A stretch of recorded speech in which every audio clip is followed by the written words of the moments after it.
tonight's episode of Beyond Focus TV. I'm Lydia Patel, and as always, I have a very special guest for you, Ophelia-Uke, who's the founder and CEO of Soul and Power Enterprises. She'll be with us for the next 30 minutes, so stay with us. You're watching Beyond Focus TV. Beyond Focus TV allows you to discuss contemporary topics affecting the Caribbean people on both a national and local level. The show features informed guests who offer insight, debate, and evaluate various issues. Beyond Focus TV builds on the station's mission to provide useful information to the Caribbean people in New York and abroad. Beyond Focus TV, where our viewing audience can get educated, informed, and empowered.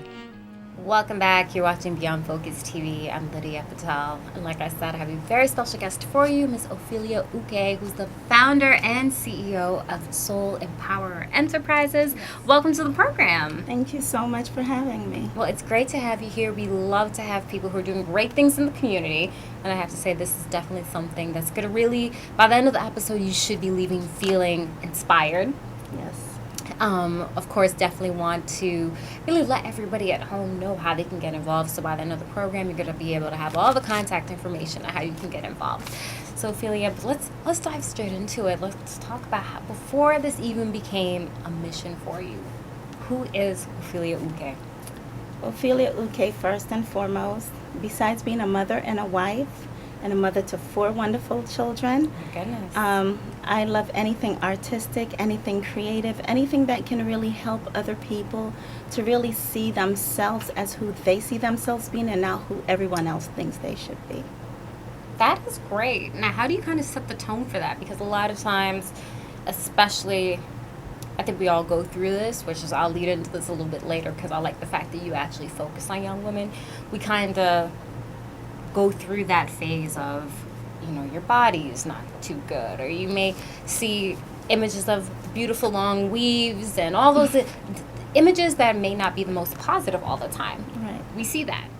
Mm-hmm. So how do you stay focused and really, like you said, focus on what you think you are and not what others see you to be?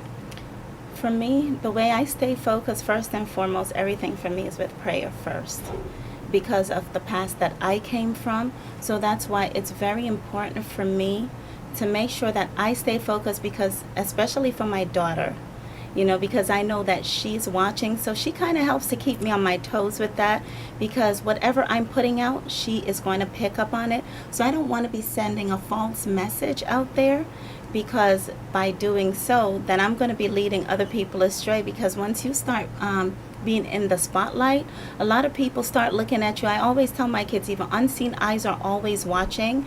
That's why I make certain to stay on that path of what I'm teaching. Now, you mentioned something very interesting. You said from where you came from before. Are you able to share a little bit of that? Are you comfortable to share Absolutely. a little bit about that? Yes. Okay, go ahead. Okay, as a child growing up, I was very suicidal, had no self-worth, no confidence, had no value in myself because of the things that were told to me. I was told that I would be worthless, I would never be anything, and that no one would ever love me. So because of that, from childhood into adulthood, I was suicidal, and I couldn't see value within myself. But at the birth of my daughter, though I love my sons, that was my aha moment, my pivotal moment that said, okay, you need to really look at yourself and evaluate yourself, because a broken vessel cannot raise someone whole. So it was through her birth, when our eyes made contact for the first time, I realized how damaged I was and that I needed to heal me in order to raise her. And that's amazing. And you know what? I always say that, and I don't have any children, but as an outsider looking in sometimes, I would always say, I have a lot of nieces and nephews, and they've played a big part in my life, and I would look at it. I believe in the oxygen mask theory, whereas you have to secure your mask before you try to help somebody else. So if I'm not in a good place, and that's why I always try to help, be it young mothers or older mothers, if the mother is not in a good place, you're not going to be in a good position to help raise a child. And everyone thinks just because you've had a child or you have the title of being a mother that you could do no wrong and that you're perfect. And I'm like, no, they're still human beings. They're still going through emotions. You still are going to feel. Yes.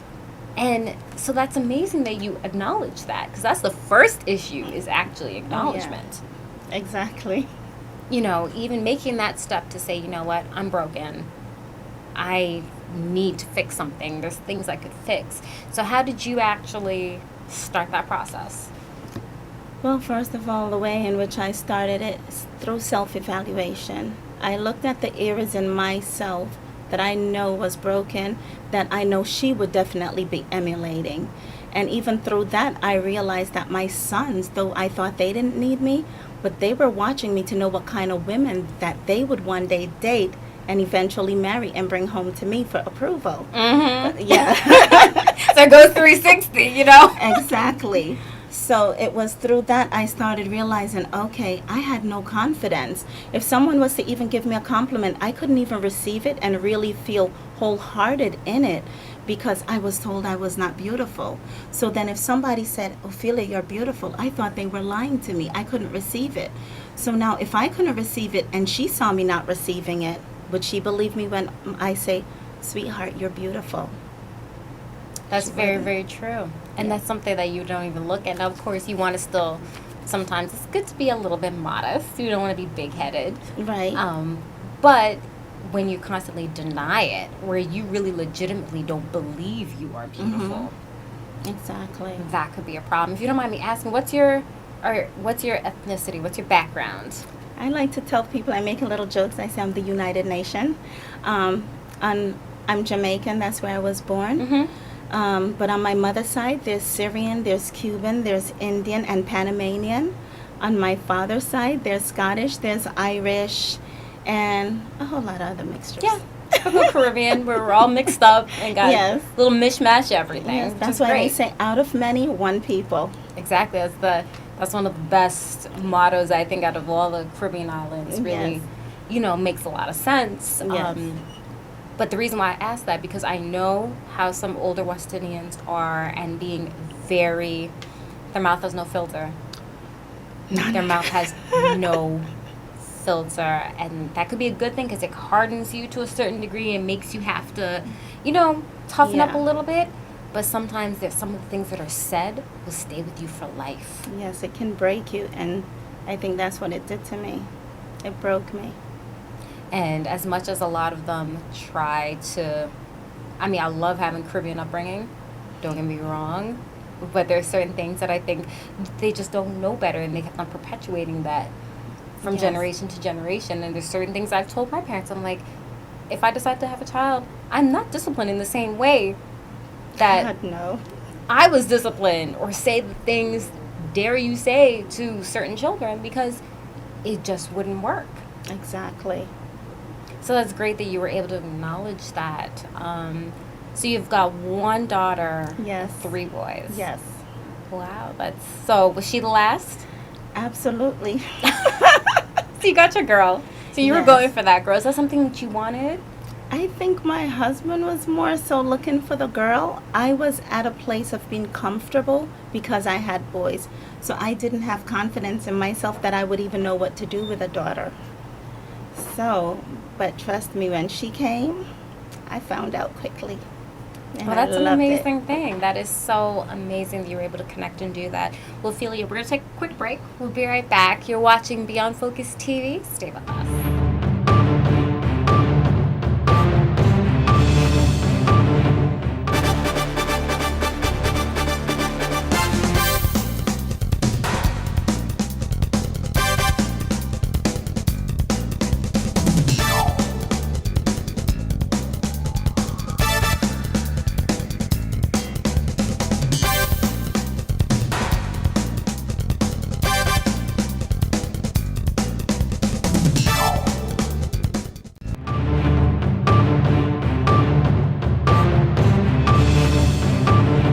Welcome back. You're watching Beyond Focus TV. I'm Lydia Patel here with Ophelia-Uke.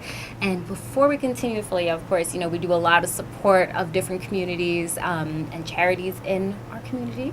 And HANA, which is the Haitian American Nurses Association, is having their scholarship fundraiser on November 4th. So you're definitely going to want to pick up those tickets because it's going to support the scholarship fund. And if you're interested getting those tickets, the phone number is 646 667-5326. That's 646-667-5326. So lock in November 4th.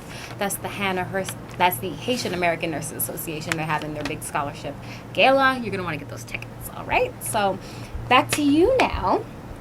Of course, you do motivational speaking and empowering people. And I think that coming from the place that you did and the background that you have, that puts you in a great position to be able to speak to others, because you could recognize when someone is lacking confidence or may have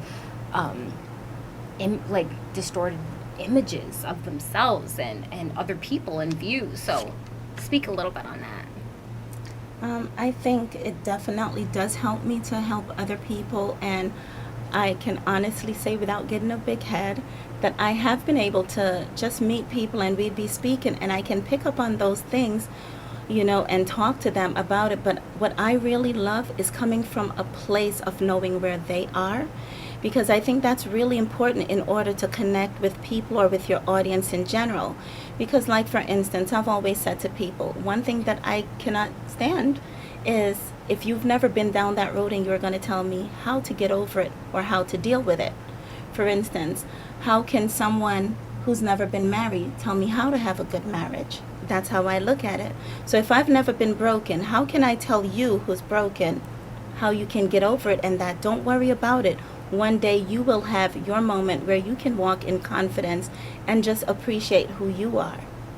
That's very true, and it makes a lot of sense. You can't speak on something if you may have an idea of how you think it is, but until you have experienced that, it's a whole different game, and especially emotionally. So now you've been able to turn this into a business. Yes. So how did that all come about? Well, through my soul searching and just finding who I was. And it's funny because when I look back, even during my time during school and high school, I was always that person, while not the most sociable. I never liked to see people who were mistreated, and I would see them feeling like outcasts and just seeing certain things. So I would always be that welcoming committee by myself. So I think, on my mission of finding who Ophelia was, there were times I remember crying and just crying out to God and say, what is your purpose for me? Because there became a point where life and I became enemies. I didn't want to be here anymore, like I said. And every time I tried to release the hand of life, the more it held on to me, because there was a purpose for me. So that's where I found it, where I was at an event, and another girl I went to school with, she had them call me up to speak. Now imagine the horror of that, because if somebody had told me, that I would be doing that one day, I'd say absolutely not, wrong sibling. and I got up there and I did it.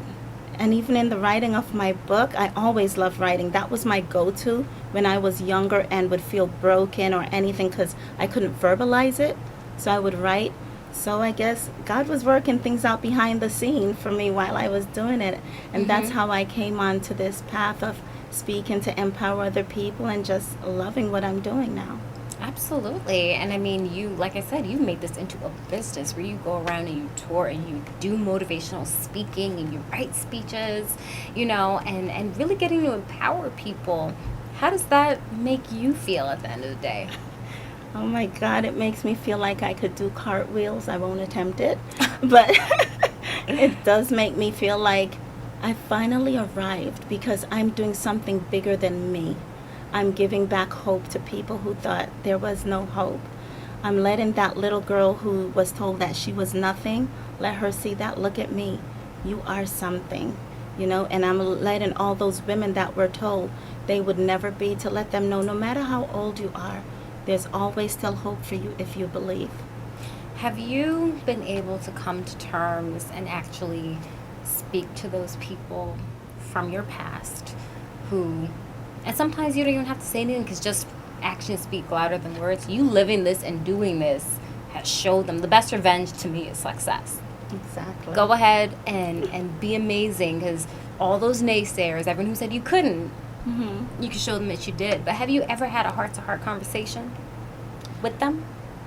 Honestly, there's one I tried to, and it did not amount out to anything. And then there are others, I just let my life speak for itself.